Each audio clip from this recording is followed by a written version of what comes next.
So guys, for the first method, you're going to head over to search and type in edit power plan. Click on it. And then once you're on this, you're going to click on power options on the top. Now on the left hand side, you're going to click on choose what the power buttons do. And then once you're on this, you're going to click on change settings that are currently unavailable. Now make sure that you have sleep selected. You're going to tick sleep and then click on save changes.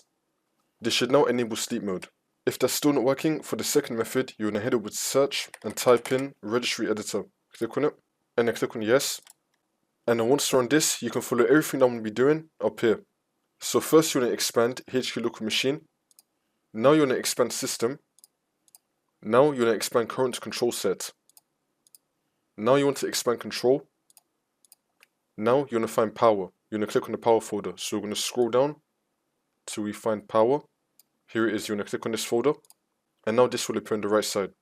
Again, you can follow everything that I did up here. And then once you're on this, you're going to find something called CS enabled. If you don't have it, then you want to create it.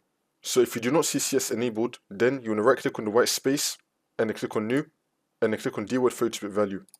You want to call this CS enabled. Spell it with the same capitals and lowercase as I did and then click on enter.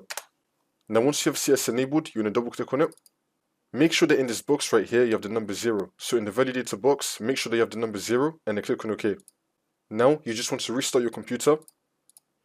When your computer turns on again, you want to go back into edit power plan like I showed you how to do at the start of the video in the first method, and then the sleep option will appear. You can then tick it and enable it.